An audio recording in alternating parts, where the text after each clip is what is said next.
Hey, what is up? Rideshare drivers, passengers, and whatever you are out there. This is the old man Jim yet again.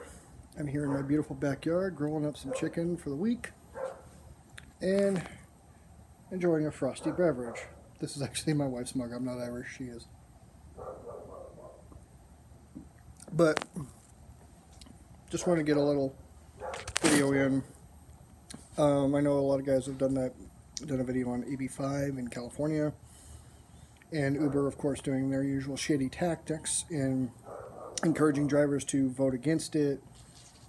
Well, not vote against it, I'm sorry, to get their assemblyman or state senator to vote against it, and then get the governor to not sign it. Frankly, a lot of them are saying, a lot of people are saying that this would be disastrous to the flexibility of rideshare by being an employee. This is actually not the case. You can be an employee and have a flexible schedule. They could set it up to where, okay, you choose what tier of an employee you want. Do it in 5-hour increments a week. Do you want to do 5, 10, 15, 20, 25, 30, 35, 40 hours a week? So whether you're classified part-time, full-time. And it could just be, hey, as long as you log in and are accepting rides, and of course you do accept rides, not total passenger time, but total drive time. Because, if you're an employee, your drive time will be compensated too. There's a way to keep the flexibility of the quote-unquote independent contractors, but when you look at the legalities of it, we are not independent contractors. We're actually employees, because they can't tell you, when, where, and how. And in some cases, by legal definition, I don't know if you can hear that siren in the background, but by legal definition, they are telling us when, where, and how, even though it's by legislative fiat, by the government, like it's saying in certain airports, that has no bearing on it. And they're not even supposed to be providing tools for us to use. We actually should be buying the apps, rideshare apps,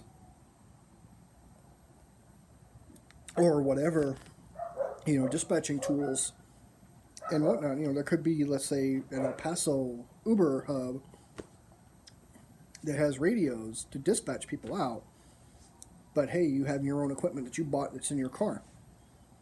They can't actually provide us equipment, or even they can't provide any tools to do the job. They can't tell you when, like certain time frames. With businesses that are open certain hours, that's like the only limitations. That, as long as the job gets done, the contracted job gets done, they can't say when, where, and how. But there's easily ways to keep the flexibility of the current rideshare schema and be an employee with more rights and more, benefits than we currently have. We have nothing. We literally have nothing.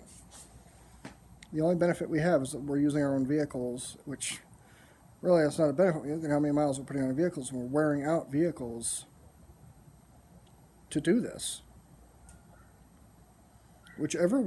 Frankly, whichever way, there needs to be something done to make this better.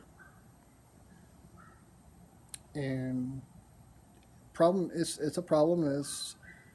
It's a hodgepodge, and they tell us one thing, and then realistically we're getting scammed, because drivers started off making $2 a mile, and now we're getting like 65 cents a mile, or even less in some cases.